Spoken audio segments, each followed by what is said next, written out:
এক বোন আমাদের আত্মীয়ের মধ্যে 5 বছর ছেলে মেয়ে হয়, তারপরে একটা ছেলে, 5 বছর ছেলে মেয়ে হয়নি, তারপরে মেয়ে 5টা মেয়ে, পরপর 5টা মেয়ে, তারপরে কত যে কান্নাকাটি করেছে, আল্লাহ একটা ছেলে দিলেন। ছেলেটা 2-3 বছর হওয়ার পরে মারা গেল। চিন্তা করেন কত কষ্ট, এত কান্না কেঁদেছিল। বিপদ আপদে আমাদের লস নেই, লাভও আছে মেলা।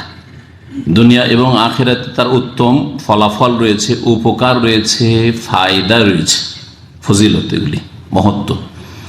বিপদ আপদে কি রহস্য আছে, অথচ বিপদ আপদ।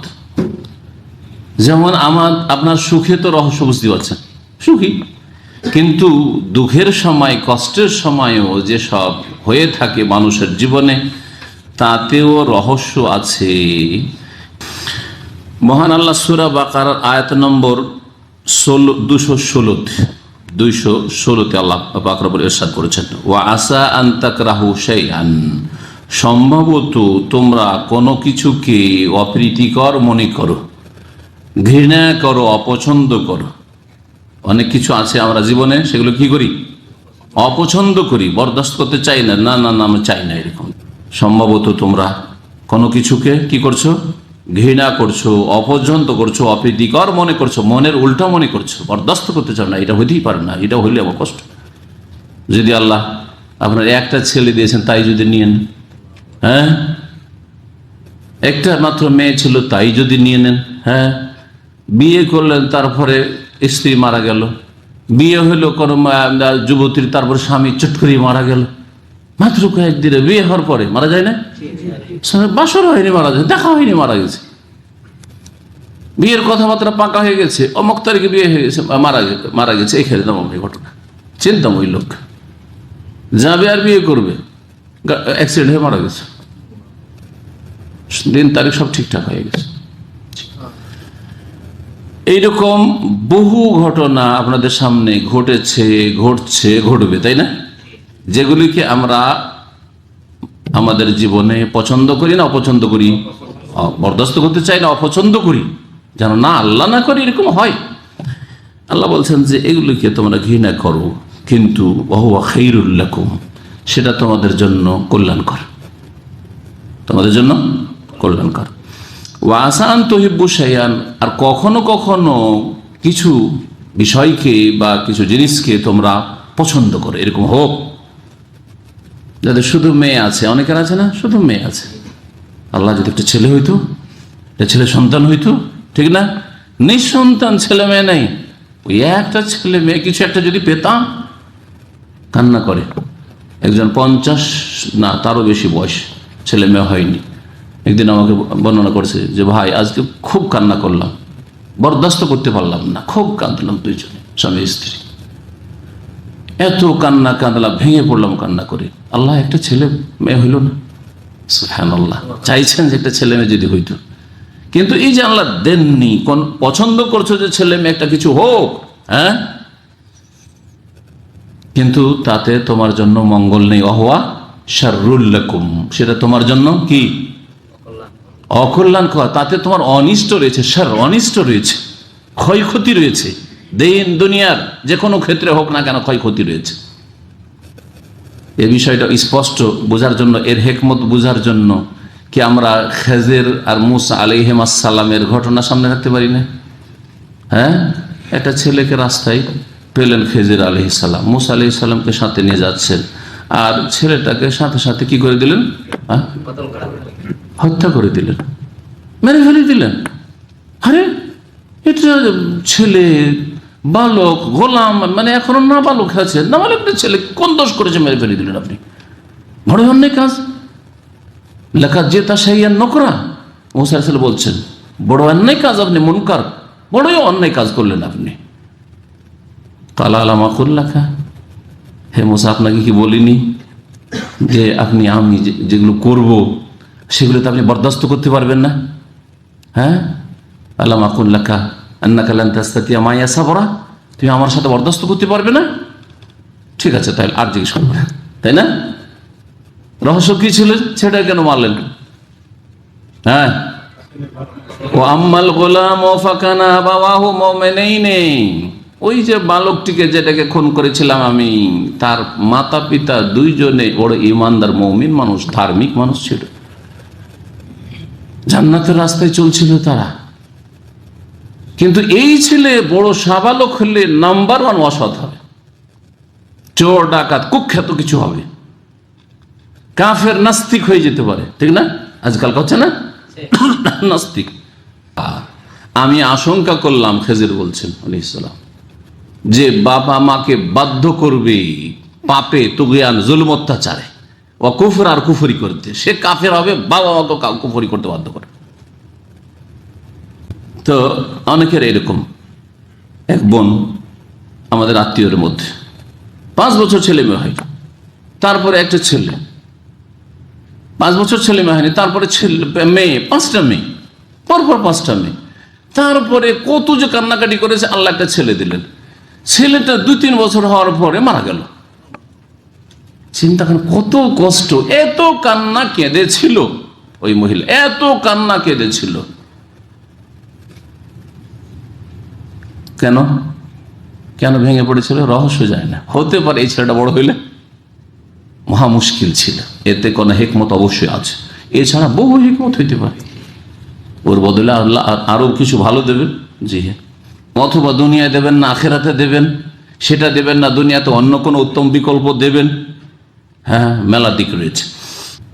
আল্লাহ পাক বলছেন যে যেটাকে তুমি পছন্দ করছো সেটা তোমার জন্য অনিষ্টকর হইতে পারে, অকল্যাণকর হইতে পারে। আল্লাহ আলম, কারণ আল্লাহ সবকিছু জানেন, জেনে দাতা ওয়ান্তুম লা তা'লামুন, তোমরা জানো না, তোমরা যেটা চাইছো সেটা হয়তো ভালো নয় তোমার জন্য। সূরা নিসার আয়াত নম্বর 19 আল্লাহ পাক রব্বুল ইরশাদ করছেন দাম্পত্য জীবন সম্পর্কে। অনেক সময় বিয়ে শাদী হওয়ার পরে তালাক হয়ে গেল, বিয়ে শাদী হওয়ার পরে স্ত্রী যদি পরকীয়া প্রেমে পালিয়ে যায়, কত কষ্টকর মানসিক দিক থেকে, মানিজ্যতের দিক থেকে। আপনার মানিজ্যত শুধু না, আপনার গোটা বংশের মানিজ্যত ধ্বংস করলো না, কত কষ্টকর মানুষের জীবনে। কিন্তু এতেও যে হিকমত রহস্য থাকতে পারে যে আল্লাহ বড় বিপদ থেকে উদ্ধার করেছেন, এটা বিশ্বাস করেন কিনা? জি হ্যাঁ। লাআল্লাহুম ইয়াতাদারুন, কেন বিপদ আপদ তাহলে নেমে আসে মানব জাতির ওপর, সে জাতি হোক অথবা ব্যক্তি হোক, পরিবার হোক, কেন বিপদ আপদ নেমে আসে? লাআল্লাহুম ইয়াতাদাররাউন, যাতে করে তারা বিনীত হয়, নম্র হয়। অহংকারী হয়ে গেছে, একটু ঠান্ডা। হ্যাঁ, তোমার মধ্যে বিনয়ই দেখা যায় না, নম্রতা দেখা যায় না, সবসময় মনে করছে সারা জীবন সুখে থেকে থেকে মনে হয়েছে যে হ্যাঁ আমি ব্যাস, তাই না? না, একটু আমিটা একটু যাতে করে ঠান্ডা হয়। এই মর্মে আরো বলছেন 43 নম্বর আয়াতে সূরা আনআমের, ফালাউলা ইয জাআহুম বা'সানা, যখন তাদের ওপর আমার আযাব শাস্তি নেমে এসেছিল, তখন তারা কেন তাদাররাউ, বিনীত হয়নি, বিনয়ী বা নম্র হয়নি, তারা কেন কান্না ভাব তাদের মধ্যে সৃষ্টি হয়নি, কেন আল্লাহর দিকে ঝাঁপিয়ে পড়েনি তারা? এই জন্য যে ওয়ালাকিন কাসাত কুলুবুহুম, তাদের অন্তর শক্ত হয়ে গেছে, তাদের হৃদয় কি হয়ে গেছে? শক্ত হয়ে গেছে, নিষ্ঠুর হয়ে গেছে, পাপ করে করে অন্তরের ওপর মরিচা পড়ে গেছে। কাল্লা বাল রানা আলা কুলুবিহিম মা কানু ইয়াকসিবুন, এই মরিচা পড়ে যাওয়ার জন্য চোখে পানি আসে না। নামাজ পড়ছেন, সিজদায় পড়ে থাকছেন, তাহাজ্জুদ পড়ছেন, তারপরে কান্না আসে না। কোরআন তেলাওয়াত করছেন, কান্না আসে না। দোয়া করছেন, কান্না আসে না। আমাকে এক ভাই বলছেন যে শেখ, আমার আগে দোয়া করতাম কান্না আসতো না, নামাজ পড়তাম কান্না আসতো না, কিন্তু বিপদের পরে শুধু কান্না আসে। ফায়দা হলো না? কত বড় একটা ফায়দা। জি, বিপদের পরে আলহামদুলিল্লাহ দোয়া করলে কান্না আসে, নামাজ পড়লে কান্না আসে, সিজদায় পড়লে কান্না আসে। কত বড় উপকারিতা আপনার। এগুলি হচ্ছে হিকমা, বালা মুসিবত মুমিনের জীবনে। কাফের জন্য আযাব, কিন্তু মুমিনের জীবনে এগুলো ভালো দিক। এটা কাফের চরিত্র। বালা মুসিবত আসে, বিপদ আপদ আসে, না তার কান্না, আর কান্না করলে দুনিয়া আর কিছু হারিয়ে গেছে সেই জন্য কান্না। হ্যাঁ, সংশোধনমূলক কান্না নয়। যিনি সর্বশক্তিমান, যার হাতেই সব কিছু, তাকে ধরবো যে আমার জীবনটা সুন্দর হবে, এই জন্য নয়। জি, কাফেরও কান্না করে, কিন্তু কিরকম কান্না? হ্যাঁ, বালা মুসিবত বরদাস্ত করতে পারে তখন কান্না করে, কিন্তু এই কান্না দিয়ে তার কোনো সংশোধন হয় না। কান্না করে, পাপও করে, কান্না করে, মদও খায়, কান্নাও করে বা বিচারও, হ্যাঁ, আর বহু পাপে লিপ্ত, কান্না করছে, সুদু খাচ্ছে, ঘুষু খাচ্ছে, বেইমানি করছে, তাই না?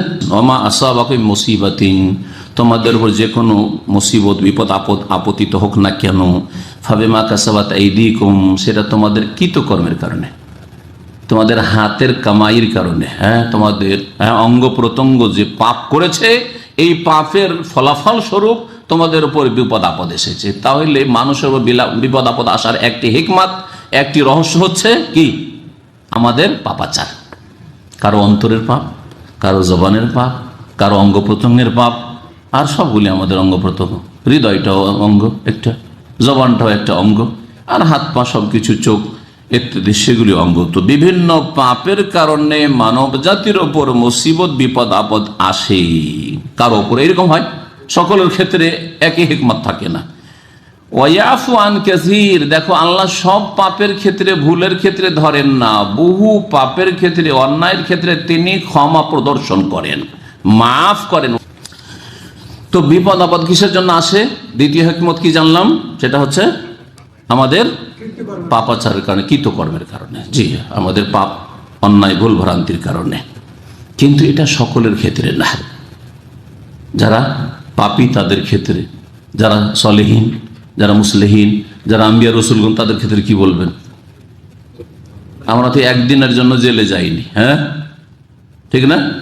ইউসুফ আলাইহিস সালাম 7 বছর জেলে থেকেছেন। ফালাবিসা ফিস সিজনে বিদআ সিনিন, কোন অপরাধ করেছিলেন, ঠিক না? জি হ্যাঁ, এইরকম আম্বিয়া রসুলগণ বিপদ আপদ এসছে না, আসেনি? ইউসুফ আলাইহিস সালাম আমার জীবনে আরো কূপে ফেলেছে ভাইরা। কোন পাপ করেছিলেন ছোটবেলাতে যে দিল কূপে ফেলে, হ্যাঁ? তারপরে মুসা আলাইহিস সালামকে, হ্যাঁ, মিশর থেকে নির্বাসিত হয়ে চলে যেতে হয়েছে মাদিয়ানে গিয়ে, সেখানে চাকর খেটেছেন, হ্যাঁ, চাকর খেটেছে দীর্ঘদিন তিনি। এইরকম বহু বালামুস আম্বিয়া রসুলগণ, নবী করিম সাল্লাল্লাহু আলাইহি ওয়াসাল্লামকে মক্কা থেকে, মাতৃভূমিতে নির্বাসিত হয়েছে, বিতাড়িত করেছে কাফেররা। কোন অপরাধ ছিল? তাহলে বালা মুসিবত অধিকাংশ কার উপর আসে? আর সবচেয়ে বেশি বালা মুসিবত কার উপর আসে? যে যত বেশি ভালো, যে যত বেশি ভালো। বালা মুসিবত যদি ভালো মানুষের উপর আসে, তার মানে তখন জানবেন যে আমি কিছু ভালো কাজ করছি, আল্লাহ এখন পরীক্ষা শুরু করেছেন আমার, কিছু ভালো কাজ করছে, এই জন্য আমার পরীক্ষা শুরু করেছে। আসাদুন নাসে বালাআন আল আম্বিয়াউ সুম্মাল আমসাল ফাল আমসাল, সহিহ মুসলিম, সহিহ বুখারী হাদিস। সবচেয়ে কঠিন বালা মুসিবত আসে, বিপদ আপদ আসে কার উপর? আম্বিয়া রসুলগণের ওপর। নবী রসুলের যে বালা মুসিবত আমার আপনার উপর কার উপর আসেনি? মেরে দেওয়ার ঝুঁকি, হ্যাঁ, প্রাণনাশের ঝুঁকি, দেশ থেকে তাড়িয়ে দেওয়া। চিন্তা করেন, আপনি যদি ন্যাশনালিটা কেটে দেয়, নির্বাসিত, কোন দেশে যাবেন?